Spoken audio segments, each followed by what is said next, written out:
Hello everyone.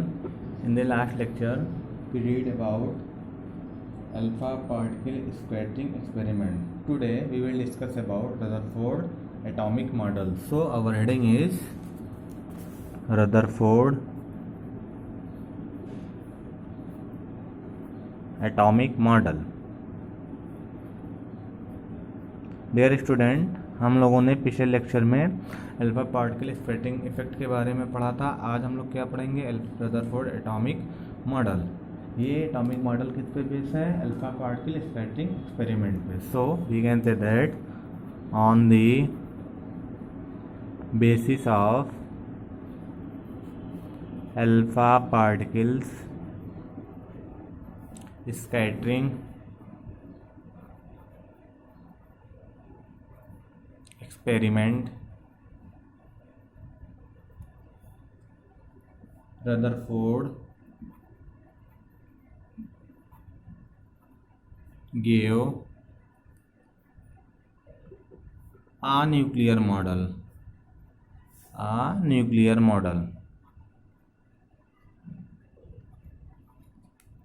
of the atom।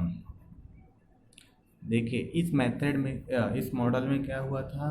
Rutherford, ये जो model है वो अल्फा पार्टिकल स्कैटरिंग एक्सपेरिमेंट पर बेस्ड है, जिसके बेस पर रदरफोर्ड ने एक मॉडल दिया जिसे न्यूक्लियर मॉडल भी अभी बोला जाएगा। ठीक है ना?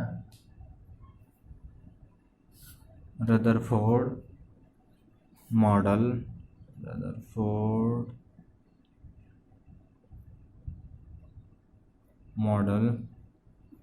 Of atom can be described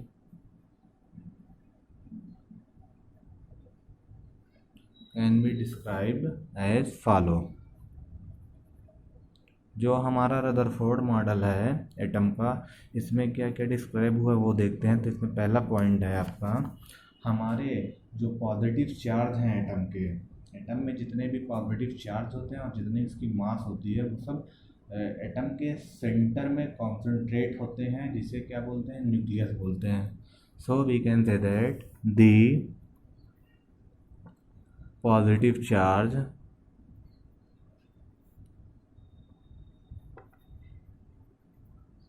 and mass of the entire atom is concentrated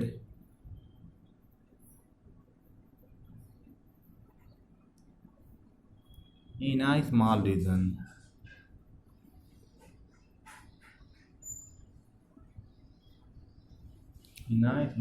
which is known as nucleus।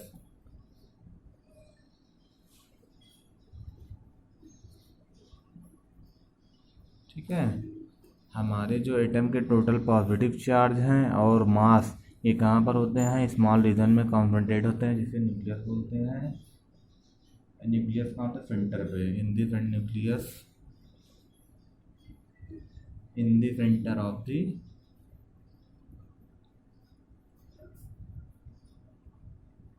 Atom.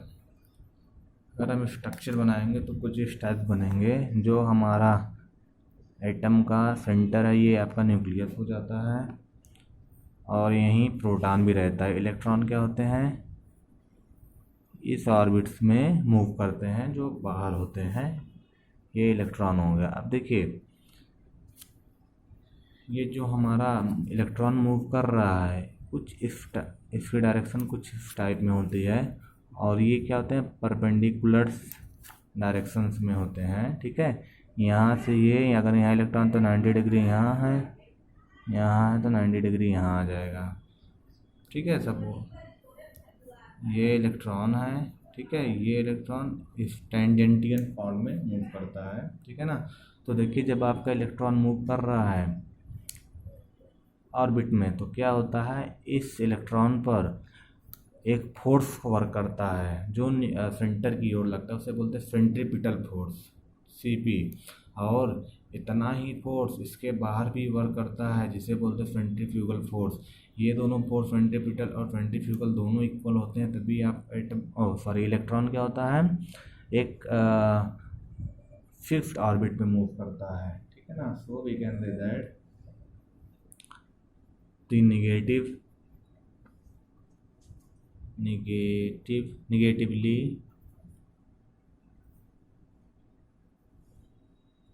charged electrons revolve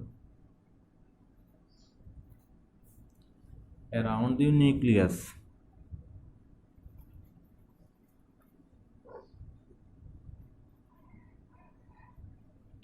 in the fixed orbit। जो आपके इलेक्ट्रॉन हैं वो एक फिक्स ऑर्बिट में मूव करते हैं इन द सेम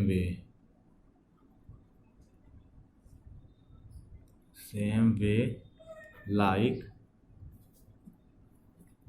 कुछ इस तरह मूव करते हैं जैसे हमारे सन के चारों ओर प्लैनेट्स मूव करते हैं, लाइक प्लैनेट्स रिवॉल्व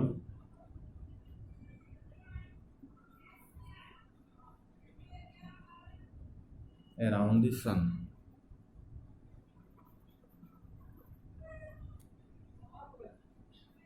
So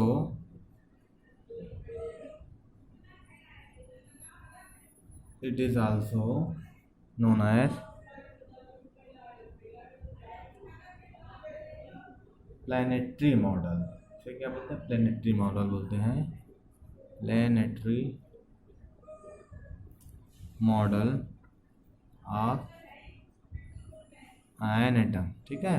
इन्हें एटम का प्लैनेटरी मॉडल बोला जाता है, ठीक है ना। तो टोटल हमारे कहने का मतलब ये है, जो इलेक्ट्रॉन ही आपके ऑर्बिट्स पे मूव करते हैं, जो क्या होते हैं, न्यूक्लियस के बाहर होता है, ठीक है। इस तरह मूव करते हैं जैसे सन के चारों साइड प्लैनेट मूव करते हैं, तो इसे प्लैनेटरी मॉडल भी बोलते हैं। थर्ड पॉइंट है द इलेक्ट्रोस्टैटिक फोर्स।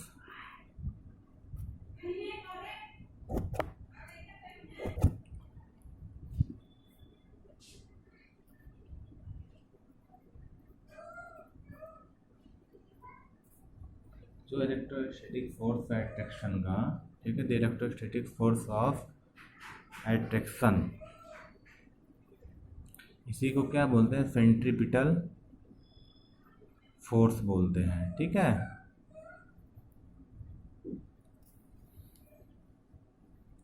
ये कहाँ पर एक्ट करता है? Acts between nucleus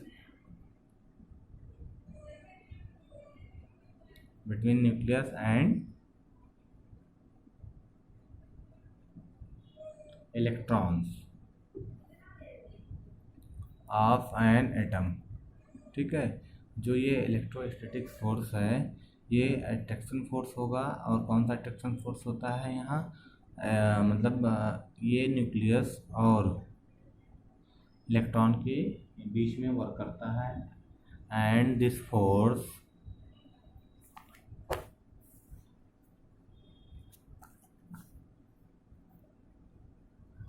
is balanced by centrifugal force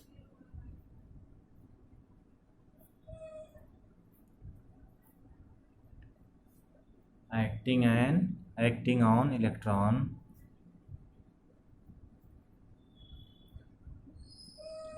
in tangential direction,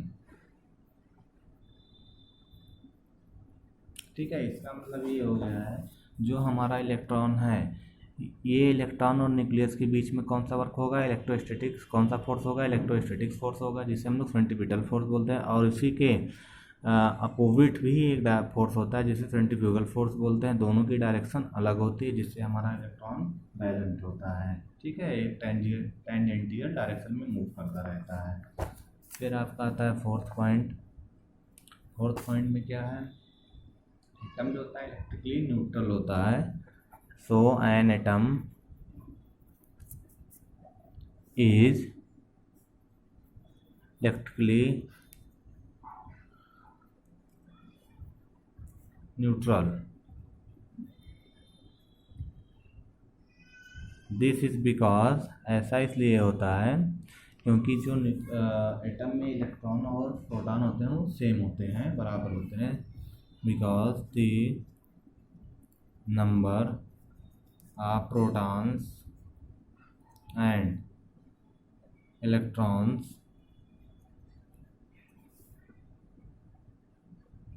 in an atom is equal, ये इक्वल हो गए हैं। देन देखिए नेक्स्ट पॉइंट है आपका, एटम का जो ज़्यादातर स्पेस है वो खाली है, ठीक है। So most of the atom is empty space. So ये रदरफोर्ड एटॉमिक मॉडल के कुछ पॉइंट्स हो गए, बाकी इनके एप्लीकेशंस एंड ड्रॉबैक्स को हम नेक्स्ट वीडियो में देखेंगे। सो आज के लिए इतना ही। Thank you very much for watching this video.